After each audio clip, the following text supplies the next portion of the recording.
লোকসভা নির্বাচন চলাকালীন এবার বিরোধী শিবিরে ভাঙন। অমিত শাহের সভার দিন বিজেপি ছাড়ার হিড়িক, দল ছাড়ার হিড়িক চোখে পড়ার মতো। আইএসএফ বিজেপি ছেড়ে তৃণমূলে যোগদানের হিড়িক লাগলো উলুবেড়িয়ায়। অমিত শাহের সভার দিনই বিরোধী শিবিরে ভাঙন। লোকসভা নির্বাচনের আগে রাজ্যের মন্ত্রী পুলক রায়ের উপস্থিতিতে বিজেপি জেলা পরিষদের প্রার্থী সহ বেশ কয়েকজন অঞ্চলের কংগ্রেস, আইএসএফ ও নির্দলের 7 জন পঞ্চায়েত সদস্য তারা তৃণমূলে যোগদান করলেন। উলুবেড়িয়া দক্ষিণ বিধানসভায় সেখানে তৃণমূল প্রার্থী সাজদা আহমেদের সমর্থনে একটি যোগদান কর্মসূচির আয়োজন করা হয়। বিজেপির জেলা পরিষদের প্রার্থী সুনন্দন মণ্ডল, আতিবুর রহমান মোল্লা, কংগ্রেসের পঞ্চায়েত সদস্য ফাজিলা বেগম, আইএসএফ এর 2 জন পঞ্চায়েত সদস্য, সিপিআইএম এর 1 জন পঞ্চায়েত সদস্য ও 3 জন নির্দল পঞ্চায়েত সদস্য তারা তৃণমূলে যোগদান করলেন।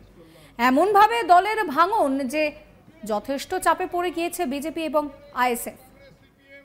এর ফলে ভোটে কি প্রভাব পড়তে চলেছে সেই নিয়েও কিন্তু ইতিমধ্যেই জল্পনা শুরু হয়ে গিয়েছে।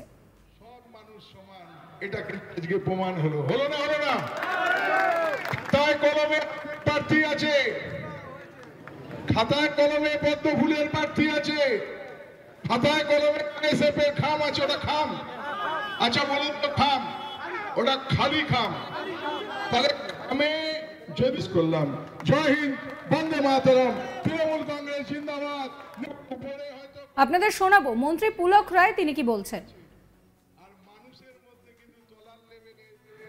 দেখুন, সবার দিনে আজকে তিনি বাংলার মানুষ, উলুবেড়িয়ার মানুষ, মমতা বন্দ্যোপাধ্যায়ের দিকতে এই এলাকার মানুষ এবং মমতা বন্দ্যোপাধ্যায় বাংলার মানুষের 100% গ্যারেন্টি সেই জায়গায় 0। তাই উলুবেড়িয়া লোকসভা কেন্দ্রের মানুষ সংঘবদ্ধ হয়েছে তৃণমূল কংগ্রেসের পাশে থাকার, মমতা বন্দ্যোপাধ্যায়ের পাশে থাকার। আজকেও তাই আইএসএফ যারা এখানে প্রার্থী দিয়েছে তাদেরই প্রার্থী 2টো পঞ্চায়েতের মেম্বার আজকে তৃণমূল কংগ্রেসে যোগ দিয়ে বলছে আমরা দিদির সাথে আছি। আজকে কংগ্রেস সিপিএম এর প্রার্থী আছে, কংগ্রেস সিপিএম এর প্রার্থী পঞ্চায়েতের মেম্বার যোগ দিয়ে বলছে আমরা দিদির পাশে আছি। আজকে ভারতীয় জনতা পার্টির জেলা পরিষদের প্রার্থী 1 জন নয় 2 জন তারা তৃণমূল কংগ্রেসে যোগ দিয়ে বলছে আমরা দিদির সাথে, তৃণমূল কংগ্রেসের সাথে আছি, সাথীর সাথে আছি। এই যে মানুষের মমতা বন্দ্যোপাধ্যায়ের বিশ্বাস, তৃণমূল কংগ্রেসের প্রতি বিশ্বাস, তাকে আমরা স্যালুট জানাই, আমরা কুর্নিশ জানাই, আমরা নতমস্তকে মানুষকে শ্রদ্ধা জানাই। বিজেপির পরাজিত প্রার্থী, বিজেপির প্রার্থী ছিল জেলা পরিষদ। বিজেপি এখানে হাওড়া জেলায় একটা সিটও পায়নি, আর আগামী লোকসভাতেও পারবে না, বিধানসভাতেও একটা পায়।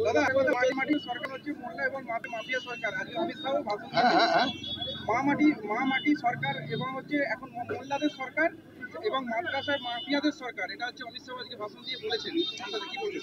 অ্যাকচুয়ালি ব্যাপারটা আপনাদেরকে বলে দিই, তৃণমূল কংগ্রেস মানুষের সরকার, মাটি মানুষের সরকার, সর্বধর্মের সরকার, মানব ধর্মের সরকার মমতা বন্দ্যোপাধ্যায়ের নেতৃত্বে। আর যারা ধর্ম নিয়ে রাজনীতি করে তারা তাদের, ঠিক আছে, তারা মানুষের কথা বোঝে না। মমতা ব্যানার্জি মানুষের কথা বোঝে, মাটির কথা বোঝে, মায়ের কথা বোঝে, মানুষের কথা বোঝে। পঞ্চায়েতের সদস্য আমরা। এই নিয়ে আমার কলিগ বৈদ্যনাথ ঝাড় একটি রিপোর্ট দেখাবো। অমিত শাহর সভার দিন বিরোধী শিবিরে ভাঙন হলো। রাজ্যের মন্ত্রী পুলক রায় উপস্থিতিতে একটি জনসভায় বিজেপি, সিপিআইএম, আইএসএফ ও কংগ্রেস সমর্থকরা দল ছেড়ে তৃণমূল কংগ্রেসের পতাকা হাতে নিয়েছেন ও তারা আগামী দিন এইবার তৃণমূলের সাজদা আহমদ যে প্রার্থী রয়েছেন লোকসভা 2024-এর, তার হয়ে তারা কাজ করবেন ও তাকে বেশি ভোটে কিভাবে জয়যুক্ত করা হয় তা নিয়ে তারা ঝাঁপিয়ে পড়বেন। যেটা সূত্রে মারফত জানা যাচ্ছে যে বিভিন্ন রাজনৈতিক দলের যে সমর্থকরা দল ছেড়ে তৃণমূলে যোগদান দিয়েছেন তারা দল থেকে ক্ষুব্ধ রয়েছেন, কারণ তারা সেরকম দলের জায়গা পাননি বলেই মনে করা হচ্ছে। যদিও সাজদা আহমদের সমর্থনে তারা দলে ঝাঁপিয়ে পড়বেন ও তাকে জয়যুক্ত করার জন্য তারা আগামী দিন তৃণমূলের কংগ্রেস হয়ে কাজ করবেন। যেটা জানা যাচ্ছে যে বিজেপি জেলা পরিষদ প্রার্থী সুনন্দা মণ্ডল, আতিরুল রহমান মোল্লা, কংগ্রেস পঞ্চায়েত পঞ্চায়েত সদস্য ফাজিলা বেগম, আইএসএফের 2 জন পঞ্চায়েত সদস্য ও সিপিআইএমের 1 জন পঞ্চায়েত সদস্য ও 3 জন নির্দলীয় পঞ্চায়েত সদস্য এদিন তৃণমূল কংগ্রেসে যোগদান দিয়েছেন ও তারা মন্ত্রী পুলক রায় উপস্থিতিতে দলীয় পতাকা তৃণমূল কংগ্রেসের হাতে নিয়েছেন ও আগামী দিন তৃণমূল কংগ্রেস হয়ে কাজ করবেন। 2024 লোকসভা ভোট সামনে, হাতে গোনা মাত্র কয়েকটা দিন, 20 তারিখ এই ভোট হবে। আর তার আগে বিরোধী শিবিরে এই ভাঙনকে নিয়ে একটা বড়সড় প্রশ্ন উঠছে যে উলবেড়িয়ার যে বিজেপি প্রার্থী রয়েছেন অরুণ উদয় পাল চৌধুরী, তার কতটা ভোটে সাফল্য পাবেন এই ধরনের ভাঙনের পর। এর পাশাপাশি যে অন্যান্য যে রাজনৈতিক দল থেকে এসছেন তারাও যেটা জানিয়েছেন যে দলের সেরকম তারা সমর্থন পাননি বলে তারা রাজ্যের মুখ্যমন্ত্রী মমতা বন্দ্যোপাধ্যায়, অভিষেক বন্দ্যোপাধ্যায় ও রাজ্যের মন্ত্রী পুলক রায় যে কাজ রয়েছে উলবেড়িয়াতে, সেই কারণে মন্ত্রী পুলক রায় উপস্থিতিতে তারা তৃণমূল কংগ্রেসে যোগদান দিয়েছেন ও আগামী দিন তারা তৃণমূল কংগ্রেস হয়ে সমস্ত কাজকর্ম করবেন। লোকসভা নির্বাচনের আগে বড়সড় ভাঙন বিজেপিতে। অমিত শাহের সভার দিন বিজেপি ছাড়ার হিড়িক শুরু হলো। শুধুমাত্র বিজেপি বললে কম বলা হবে, বিজেপি, আইএসএফ সমস্ত কিছু ছেড়ে তৃণমূলের যোগদানের হিড়িক এবার উলুবেড়িয়ায়। অমিত শাহের সভার দিনই বিরোধী শিবিরে ভাঙন লাগলো। লোকসভা নির্বাচনের আগে মন্ত্রী পুলক রায়ের উপস্থিতিতে বিজেপির জেলা পরিষদের প্রার্থী সহ বেশ কয়েকজন তারা কিন্তু তৃণমূলে যোগদান করলেন। মন্ত্রী পুলক রায় তিনি কি বলছেন আপনাদের আরো একবার শোনাবো। দেখুন, সবার দিনে আজকে তিনি বাংলার মানুষ, উলুবেড়িয়ার মানুষ, মমতা বন্দ্যোপাধ্যায়ের দিকে এই এলাকার মানুষ এবং মমতা বন্দ্যোপাধ্যায় বাংলার মানুষের 100% গ্যারেন্টি সেই জায়গায় 0। তাই উলুবেড়িয়া লোকসভা কেন্দ্রের মানুষ সংঘবদ্ধ হয়েছে তৃণমূল কংগ্রেসের পাশে থাকার, মমতা বন্দ্যোপাধ্যায়ের পাশে থাকার। আজকেও তাই আইএসএফ যারা এখানে প্রার্থী দিয়েছে তাদেরই প্রার্থী 2টো পঞ্চায়েতের মেম্বার আজকে তৃণমূল কংগ্রেসে যোগ দিয়ে বলছে আমরা দিদির সাথে আছি। আজকে কংগ্রেস সিপিএম এর প্রার্থী আছে, কংগ্রেস সিপিএম এর প্রার্থী পঞ্চায়েতের মেম্বার যোগ দিয়ে বলছে আমরা দিদির পাশে আছি।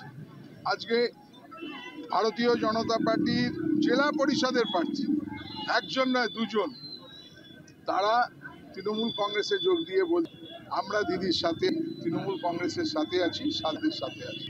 এই যে মানুষের মমতা বন্দ্যোপাধ্যায়ের বিশ্বাস, তৃণমূল কংগ্রেসের প্রতি বিশ্বাস, তাকে আমরা স্যালুট জানাই, আমরা কুর্নিশ জানাই, আমরা নতমস্তকে মানুষকে শ্রদ্ধা জানাই। বিজেপির পরাজিত প্রার্থী, বিজেপির প্রার্থী ছিল জেলা পরিষদ। বিজেপি এখানে হাওড়া জেলায় একটা সিটও পায়নি, আর আগামী লোকসভাতেও পারবে না, বিধানসভাতেও একটা পায়।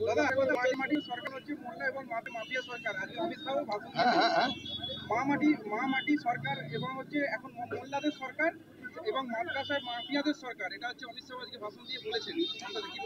অ্যাকচুয়ালি ব্যাপারটা আপনাদেরকে বলে দিই, সাবস্ক্রাইব করবেন আজ তাক বাংলার ইউটিউব চ্যানেলকে, ফলো করবেন হোয়াটসঅ্যাপ চ্যানেলও।